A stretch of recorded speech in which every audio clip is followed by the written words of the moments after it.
Assalamualaikum warahmatullahi wabarakatuh. Saya Nuratika dari D4 Keamanan Sistem Informasi ingin mempresentasikan final project saya, yaitu website kontraktor bangunan. Berikut daftar isi. Yang pertama, kita diawali dengan kata pengantar, terus bab 1 pendahuluan yang berisi latar belakang, tujuan dan manfaat. Bab 2 landasan teori, bab 3 metode design thinking, bab 4 hasil desain UI web dan pembahasan, bab 5 hasil desain UI mobile dan pembahasan, terus evaluasi UI UX, terakhir kesimpulan dan saran.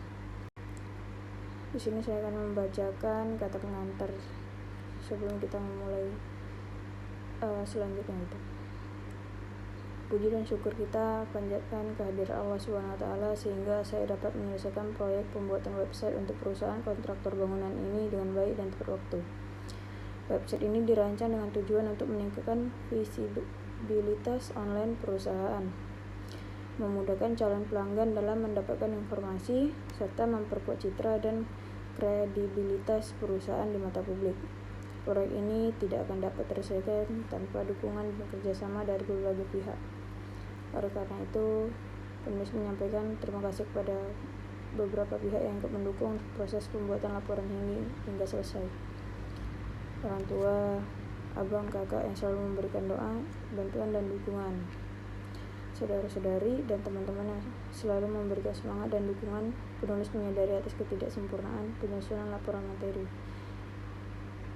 Pak Kasnawi selaku dosen pengampu. Bab 1 pendahuluan, yaitu latar belakang. Proyek ini bertujuan untuk membangun website yang responsif, user friendly, and informatif untuk mendukung pertumbuhan dan perkembangan bisnis kontraktor bangunan serta memenuhi kebutuhan dan harapan pelanggan di era digital. Tujuan dan manfaat. Tujuannya meningkatkan visibilitas online, menyediakan informasi lengkap, mendukung pemasaran digital, meningkatkan efisiensi komunikasi. Ini bab 2 landasan teori, yaitu interaksi manusia dan komputer, Information Security and HCI as guidelines, and apa itu UI dan UX, design proses, dan terakhir prototype. Interaksi manusia dan komputer. Pengertiannya yaitu interaksi manusia dan komputer adalah disiplin ilmu yang mempelajari bagaimana manusia berinteraksi dengan komputer dan teknologi. Tujuannya untuk membuat sistem yang mudah digunakan, efektif, dan efisien. Information Security and HCI. Keamanan informasi atau informasi security dalam konteks HCI berfokus pada bagaimana mendesain sistem yang aman dan sekaligus user friendly. Ini termasuk bagaimana pengguna dapat dengan mudah mengelola kata sandi, autentikasi multifaktor, serta pemahaman dan kesadaran tentang praktik keamanan yang baik. Berikutnya HCIS Guidelines. Berikut HCIS adalah seperangkat prinsip yang digunakan untuk mendesain antarmuka yang optimal. Beberapa pedoman umum meliputi 1. A. Konsistensi dalam desain. B. Memberikan feedback kepada pengguna. C. Meminimalkan beban memori pengguna. D. Fleksibilitas dan efisiensi dalam penggunaan. E. Menyediakan bantuan dan dokumentasi. F. Pedoman ini bertujuan untuk memastikan bahwa antarmuka yang didesain tidak hanya menarik secara visual, tetapi institut dan mudah digunakan. Berikutnya HCIS Guidelines. Berikut HCIS adalah seperangkat prinsip yang digunakan untuk mendesain antarmuka yang optimal. Beberapa pedoman umum meliputi 1. A. Konsistensi dalam desain. B. Memberikan feedback kepada pengguna. C. Meminimalkan beban memori pengguna. D. Fleksibilitas dan efisiensi dalam penggunaan. E. Menyediakan bantuan dan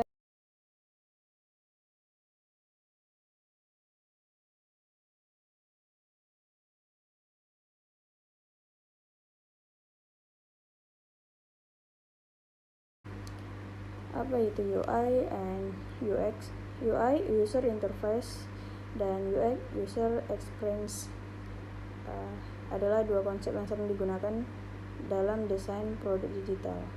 UI adalah aspek visual dan interaktif dari sebuah produk. Ini mencakup desain layar, tombol, icon, dan elemen visual lainnya yang berinteraksi langsung dengan pengguna. UX adalah keseluruhan pengalaman yang dirasakan pengguna saat menggunakan produk tersebut. Ini melibatkan kemudahan pengguna, efisiensi, kepuasan pengguna, dan bagaimana produk memenuhi kebutuhan pengguna. Desain proses. A. Penelitian dan analisis, mengumpulkan informasi tentang kebutuhan pengguna dan konteks penggunaan. B. Perancangan, membuat sketsa, wireframe, dan prototipe awal. C. Pengembangan, menerjemahkan desain ke dalam kode atau sistem yang berfungsi. D. Pengujian dan evaluasi, menguji desain dengan pengguna untuk mendapatkan feedback dan melakukan iterasi. E. Implementasi dan pemeliharaan, meluncurkan produk dan terus memelihara serta memperbaikinya berdasarkan feedback pengguna. Prototipe adalah model awal dari produk yang digunakan untuk menguji dan memvalidasi ide desain sebelum mengembangkan penuh. Prototipe bisa berupa sketsa sederhana, wireframe interaktif, atau model fungsional yang mendekati produk akhir.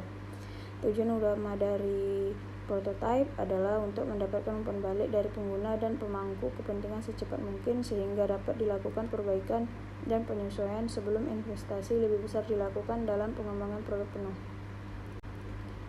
Oke, selanjutnya yaitu bab 3, metode design thinking. Pengertiannya yaitu design thinking adalah pendekatan yang berfokus pada pengguna untuk memecah masalah dan menciptakan solusi yang inovatif.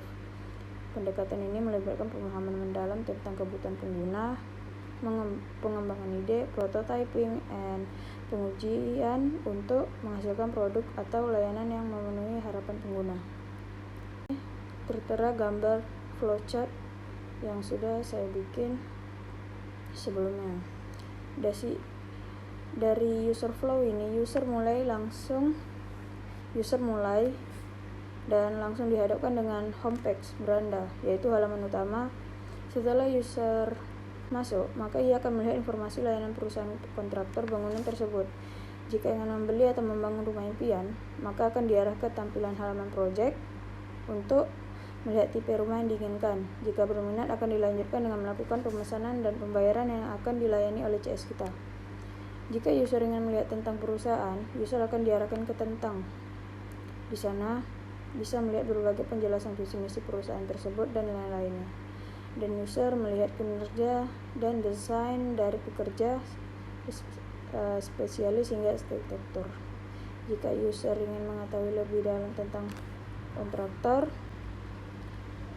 user bisa menghubungi pihak yang ada di website, kontak, dan sosial media yang sudah disediakan.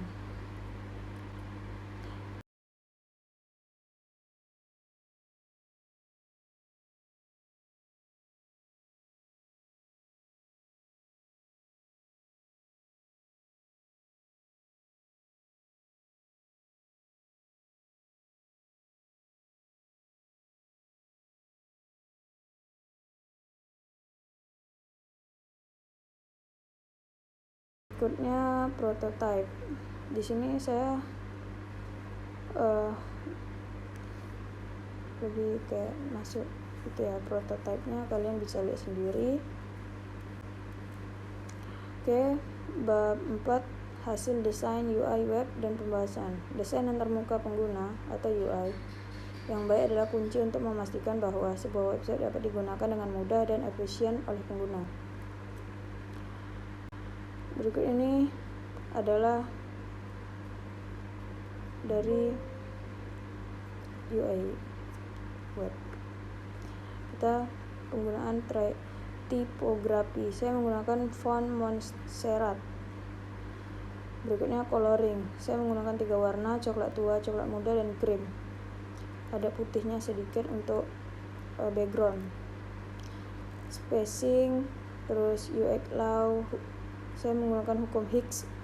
Terus responsive design atau pendekatan dalam desain web. Terus the homepage yaitu halaman beranda, page layout, sekumpulan elemen atau variabel desain. Navigation, kumpulan komponen antarmuka pengguna. Scrolling and pegging.